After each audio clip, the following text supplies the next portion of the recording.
The salty air stung my face as I leaned against the railing, the rising sun painting the sky in hues of orange and purple. It was a beautiful day for a rescue mission, or so we thought. The distress call had come in late last night, a garbled message from a Nigerian cargo ship, the MV Ebol, reporting engine failure off the coast. Our captain, a grizzled veteran with nerves of steel, assured us it was a routine operation. We were the best damn Coast Guard crew in the region, and rescuing stranded vessels was our bread and butter. As the Ebol loomed into view, a shiver snaked down my spine. It wasn't the sight of the massive freighter, listing precariously to one side, that bothered me. It was the silence. An unnatural quiet hung over the ship, a stark contrast to the usual cacophony of a working vessel. The Ebol was like a ghost ship, adrift in a sea of unsettling stillness. My unease amplified as we boarded the Ebol. The air hung heavy and stagnant, thick with the stench of decay and something faintly metallic that turned my stomach. The deck was littered with debris, but there was no sign of the crew, not a single soul. The silence was deafening, broken only by the creak of the ship as it swayed with the current. Captain ordered us to split into teams and search the vessel. Every clang of a metal door, every rustle of the wind through the empty corridors, sent shivers down my spine. The silence was a living, breathing thing, pressing down on me, suffocating me with its unseen terror. We found no signs of life, no indication of what had happened to the crew. It was Jones, our communications officer, who stumbled upon the first clue. A blood trail, dark and viscous, snaked across the floor of the mess hall, disappearing into a narrow corridor leading to the lower decks. The sight of it sent a jolt of fear through me, a primal instinct screaming at me to turn back, to flee from whatever horror awaited us below. The metallic scent intensified as we descended into the bowels of the ship. The air grew colder, damper, and the darkness felt heavier, almost tangible. I could hear my own heart pounding in my ears, a frantic drumbeat against the oppressive silence. Each step forward felt like an eternity, the blood trail our only guide into the heart of the unknown. The trail led us deeper into the labyrinthine corridors of the ship. Every shadow seemed to writhe and contort, every creak of the ship felt like a whispered threat. We found more blood, smeared on walls, splattered across the floor, painting a gruesome picture of a struggle. But who or what had they been struggling against? The air grew thick with a palpable sense of dread. It clung to me like a shroud, suffocating me with its icy grip. The ship itself felt alive, watching us, judging us. The silence was no longer empty. It was filled with whispers, with unseen eyes that followed our every move. Fear, primal and consuming, threatened to overwhelm me. I gripped my weapon tighter, the cold steel a small comfort in the face of the unknown. We were hunters now, stalking our prey through the darkened corridors of the Ebol. But who was hunting whom? The trail led us to the ship's infirmary. The stench of decay was overpowering.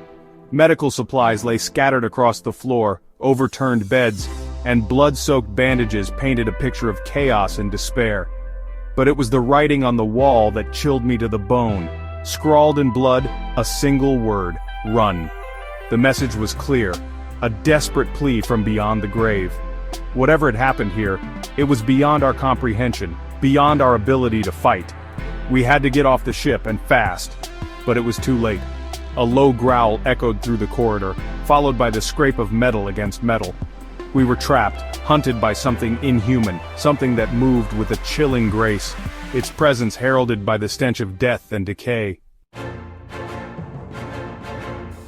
We pressed on, our fear a tangible thing now, driving us forward into the heart of the darkness. The blood trail led us deeper into the ship's belly, the air thick with the smell of salt, rust, and something else, something ancient and evil. The ship groaned and shuddered around us, a wounded beast lashing out in its death throes. The trail ended abruptly at the entrance to the ship's cargo hold. A massive steel door, partially ajar, revealed a glimpse of impenetrable darkness within. We could hear it now, a low, guttural growl that seemed to vibrate in our bones, a sound that spoke of unimaginable power and insatiable hunger. Captain, his face pale but resolute, nodded towards the door. We had come this far, there was no turning back. We were going in, armed with nothing but our weapons and a sliver of hope that we might survive the night. The cargo hold was a cavernous space, lit only by our flickering flashlights. The air hung heavy, thick with the stench of decay and something else, something alien and profoundly wrong. Crates lay smashed and splintered, their contents scattered across the floor, revealing nothing. The hold was empty, or so we thought. A shape moved in the shadows, massive and indistinct. Then a pair of eyes, glowing with an eerie, unnatural light, snapped open, fixing us in their gaze.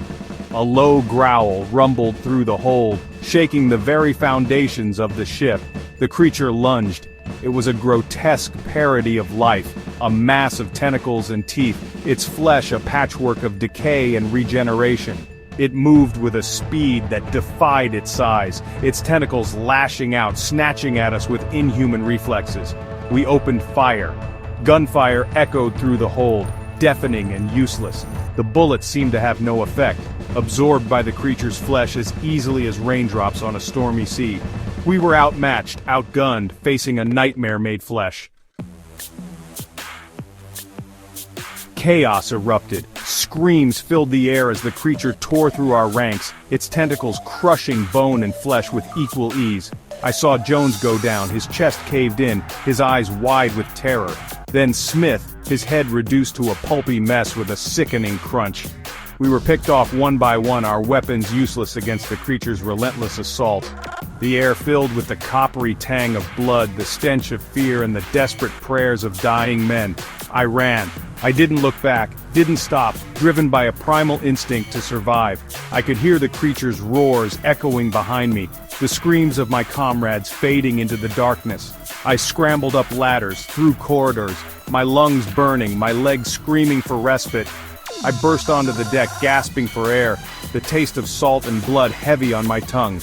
The creature's roars echoed from below, a promise of death soon to follow. I didn't hesitate. I jumped. The icy water closed over me, a shock of cold that stole my breath. I surfaced, gasping for air, my limbs heavy, my body a symphony of pain.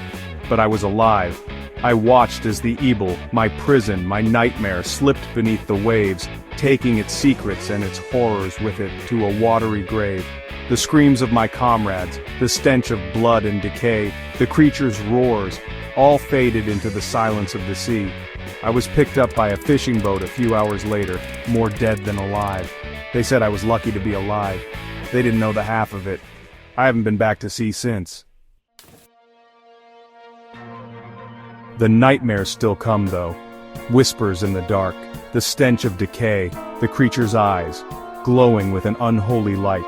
Reminders of the horror I witnessed, the price of survival. The evil may be gone, swallowed by the sea, but its shadow still stretches out, long and cold, touching me with its icy fingers. A haunting reminder that there are things in this world that defy explanation, things that lurk in the shadows, waiting for their moment to rise. And some secrets, once unleashed, can never be truly buried.